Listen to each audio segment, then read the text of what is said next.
देखो, जब चलना नहीं आता था तो कोई गिरने नहीं देता था। जब चलना सीख लिया तो हर कोई गिराने में लगा है। सोचो कितनी कहानी होगी उसके पास। जो शख्स अब किसी से कुछ नहीं कहता, रातों को नींद ना आना, टारगेट की टेंशन होना, बेवजह हर रोज बेचैन होना।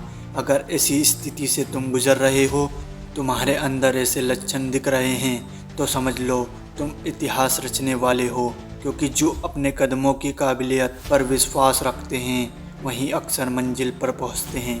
अगर आप कुछ ऐसा पाना चाहते हो जो आपने पहले कभी नहीं पाया, तो आपको कुछ ऐसा करना होगा जो आपने पहले कभी नहीं किया। तुम अपने घर की स्थिति में परिवर्तन के लिए चुने गए हो। जीवन आसान नहीं होता मेरे भाई। तुम्हारी मेहनत में इतना दम तो होना चाहिए कि एक सफलता की कहानी तुम्हारी सारी असफलताओं को समाप्त कर संघर्ष को पूर्ण विराम लगा दे। देर से बनो पर कुछ बनो। वक्त के साथ लोग खैरियत नहीं, हैसियत पूछते हैं। इसलिए जीवन में भी जो करो पूर्ण समर्पण के साथ करो। उदय किसी का भी अचानक नहीं हुआ मेरे भाई। सूर्य भी धीरे धीरे निकलता है और ऊपर उठता है।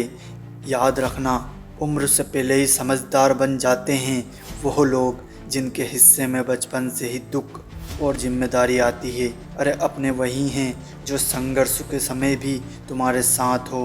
क्योंकि सफलता के बाद तो पराये भी अपने हो जाते हैं। आज मेरी परिस्थितियाँ देखकर तुम मेरे खिलाफ जितनी बातें बना सकते हो बना लो, पर याद रखना, जिस दिन ये समय मेरा साथी बन गया, खुद पर शर्म आएगी कि मैंने किस आदमी के बारे में क्या बोला था। आज मेरा संघर्ष चल रहा है और तुम्हारे मेरे खिलाफ बातें। जिस दिन मेरा संघर्ष समाप्त का रूप लेगा, उस दिन तुम्हें समझ में आएगा कि मैंने किसके बारे में क्या बोला था। अगर कोई अकेला है, इसका मतलब यह नहीं कि उसे कोई पसंद नहीं करता, बल्कि वहाँ अकेला इसलिए है क्योंकि उसने दुनिया की औकात जान ली। जब लोग पूछते हैं कि आप काम क्या करते हो, तो वास्तव में वो हिसाब लगाते हैं कि आपको कितनी इज्जत देनी चाहिए। यही इस दुनिया की सोच है, इसे आपको मानना पड़ेगा। समय आपकी रफ्तार में है दोस्त। अगर तुम रुके तो बहुत पीछे रह जाओगे।